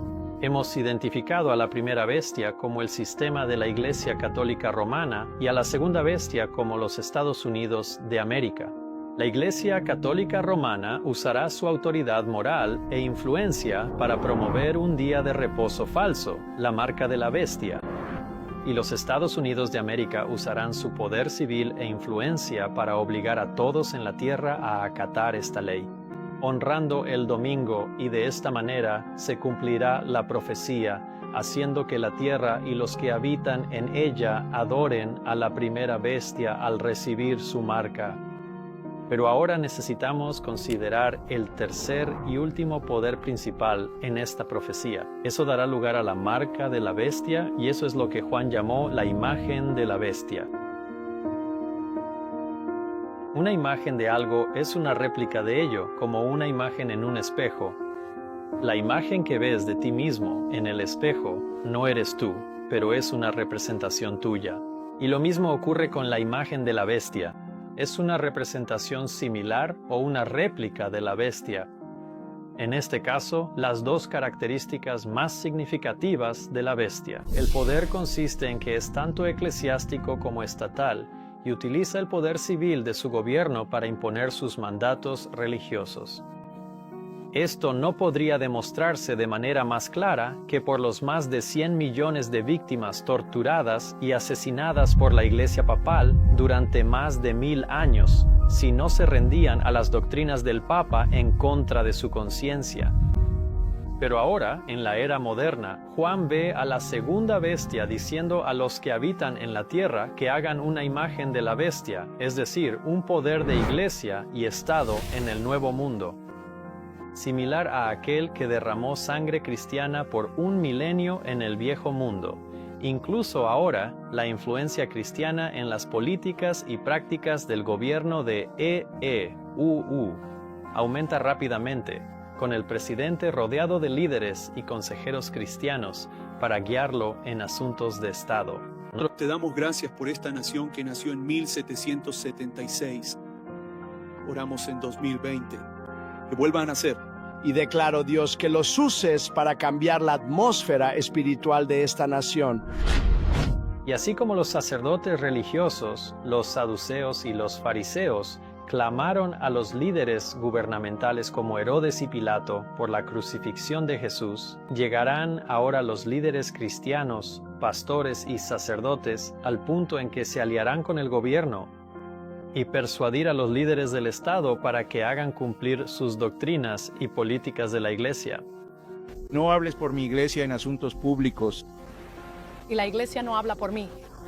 6 décadas después, Biden puso la foto del Papa Francisco en videos de campaña y en la oficina oval. Crecí con la doctrina social católica que me enseñó que la fe sin obras está muerta. Se ve el impacto de la doctrina social católica en sus políticas. Para que los Estados Unidos formen una imagen de la bestia, el poder religioso debe controlar tanto al gobierno civil que la autoridad del Estado también sea empleada por la Iglesia para lograr sus propios fines. Los evangélicos han ganado visibilidad e influencia en los últimos 50 años, desde el púlpito, la televisión y en las urnas. Este grupo puede inclinar elecciones enteras. Si ya casi la mitad de los estadounidenses cree que la Biblia debería influir en los las leyes, será muy fácil convencer a los estadounidenses de cambiar o eliminar derechos constitucionales como la cláusula de establecimiento e incluso imponer preceptos religiosos a toda la nación cuando crean que es lo mejor para el país. Es el alma la que está corrompida, y cómo logramos un renacimiento moral en este país, no lo sé. Probablemente deberíamos estar debatiendo un proyecto de ley que exija a todos los estadounidenses asistir a la iglesia de su elección los domingos, para ver si podemos volver a tener un renacimiento moral. Pero este estado de cosas no ocurrirá sin la ayuda de eventos sobrenaturales. La profecía referente a los Estados Unidos, como la segunda bestia, dice: y hace grandes maravillas, de modo que hace descender fuego del cielo a la tierra delante de los hombres, y los engaña, que habitan en la tierra por medio de los milagros que se le permitió hacer en presencia de la bestia, diciendo a los que habitan en la tierra que hagan una imagen a la bestia. Se realizarán milagros con la intención de engañar a los que habitan en la tierra, haciéndoles creer que ellos, el pueblo, deben formar una imagen a la bestia. Y entre estos milagros, los demonios aparecerán entre los hombres, en privado y en público, fingiendo ser seres queridos fallecidos o figuras influyentes del pasado, suplicando a la humanidad que abandone sus caminos malvados y restaure la santidad de la adoración dominical. Diana. Cuando el fantasma realmente aparece, resulta ser el fantasma de la princesa Diana. El poder milagroso manifestado a través del espiritismo ejercerá su influencia en contra de aquellos que elijan obedecer a Dios antes que a los hombres. Cada tradición religiosa, cada tradición de sabiduría habla de estos seres que vienen a buscarnos cuando llega el momento de morir. Ella habla con personas muertas, y ahora nosotros podemos comunicarnos con seres queridos. En su nuevo libro, Hay más en la vida que esto, nos enseña cómo. ¿Cuándo llegaste? Y le dije, soy Dave del Hospicio de la Reserva Occidental. He estado aquí por un tiempo. Y ella me miró y dijo, no tú, George. Y me di la vuelta y miré y no había nadie detrás de mí. George era el esposo de la paciente, fallecido hace mucho tiempo. Él dice, y quiero que sepas, mamá, que yo vivo la vida a través de tus ojos, así que quiero que seas feliz. Así que recuerda, cada vez que sonríes, mi alma sonríe en el cielo. El peligro es que estos demonios no serán fácilmente identificados como espíritus demoníacos. Casi todo el mundo en la Tierra tiene algún tipo de creencia en la vida después de la muerte, en que cuando una persona muere, en realidad no muere, sino que continúa viviendo en otro lugar. Veo gente muerta. En el lenguaje más sencillo, la Biblia enseña, el alma que pecare, esa morirá. Sin embargo, hoy en día los ministros repiten la enseñanza de la serpiente cuando declaran: no moriréis, sino que viviréis para siempre en otro estado. Ellos señalan las palabras de Jesús en la cruz: de cierto te digo hoy, estarás conmigo en el paraíso, como prueba de que al morir, la persona estaría en el paraíso. Pero ignoran por completo declaraciones en sentido contrario, como las palabras de Jesús a María después de su resurrección: no me toques, porque aún no he subido a mi Padre, lo que muestra que, incluso 3 días después de haber muerto, aún no había ascendido a su Padre en el cielo.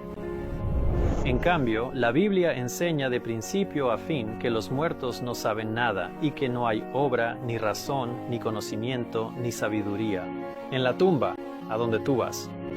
El mismo Jesús comparó la muerte con un sueño inconsciente cuando habló a los discípulos sobre Lázaro, que había muerto, diciendo: nuestro amigo Lázaro duerme. Las manifestaciones de demonios que fingen ser seres queridos fallecidos, la Biblia las llama espíritus familiares y dice que son espíritus de demonios, realizando milagros que van a los reyes de la tierra y de todo el mundo para reunirlos para la batalla de aquel gran día del Dios Todopoderoso.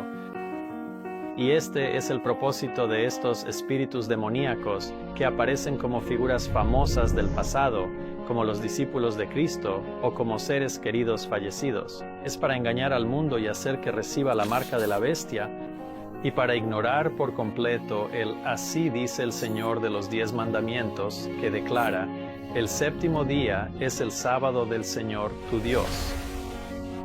Me tomo el tiempo de compartir esta información contigo porque estos milagros realizados por espíritus demoníacos serán abrumadores. Y a menos que tu fe esté firmemente plantada en un así dice el Señor, serás engañado.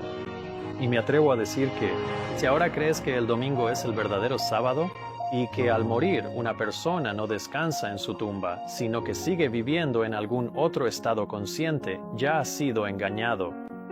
Y si ya has sido engañado, ¿no aceptarías fácilmente la marca de la bestia si se impusiera hoy? Las comunicaciones de los espíritus declararán que Dios los ha enviado para convencer a los que rechazan el domingo de su error, afirmando que las leyes del país deben obedecerse como la ley de Dios. Lamentarán la gran maldad en el mundo. Y, en segundo lugar, el testimonio de los maestros religiosos. Que el estado degradado de la moral es causado por la profanación del domingo, será grande la indignación que se despierte contra todos los que se nieguen a aceptar su testimonio. Y de esta manera, los cristianos protestantes en Estados Unidos controlarán tanto el gobierno estatal, que los poderes militares y civiles de la nación más poderosa de la tierra serán empleados por los protestantes para imponer el día de descanso papal.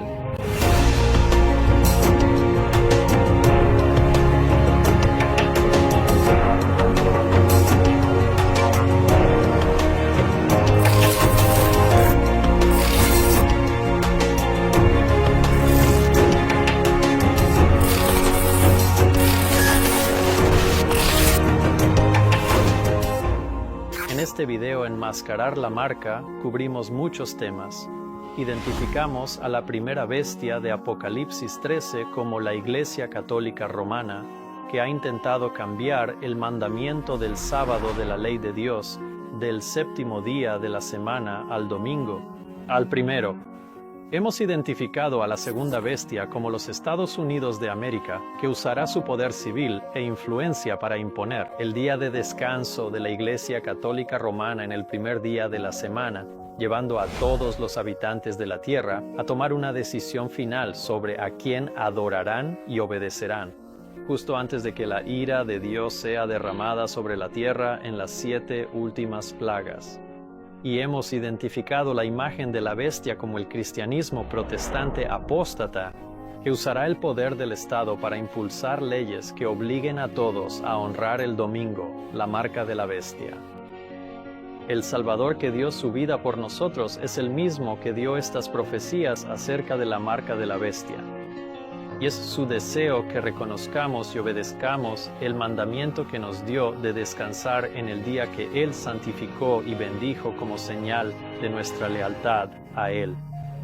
En lugar del decreto que impone el sábado falso de la Iglesia Papal, que sería una señal de nuestra lealtad a la bestia, que pensaría en cambiar los tiempos y la ley, en la segunda parte de Desenmascarando la Marca analizaremos mucho más de cerca el porqué. El tema del sábado será la prueba final para la humanidad y los principios que están involucrados al tomar tal decisión, como lo que el sábado nos dice acerca del Dios al que adoramos, sobre el plan de salvación, la justicia de Cristo y cómo la pandemia del coronavirus está siendo utilizada para preparar al mundo para aceptar una doctrina social católica. Eso será la fuerza impulsora que engañará al mundo e incluso a la mayoría de los cristianos para que reciban la marca de la bestia, pero también analizaremos los principios de salud enviados por el cielo que se encuentran en la Biblia y que tienen el poder de liberarnos de la mentalidad dominada por el miedo que ha creado la pandemia. Dios nos ha advertido que en este tiempo, al final de todas las cosas, el diablo engaña a todo el mundo. Y por lo tanto, la instrucción de Jesús nunca fue tan trascendental como hoy, cuando dijo, y conoceréis la verdad, y la verdad os hará libres.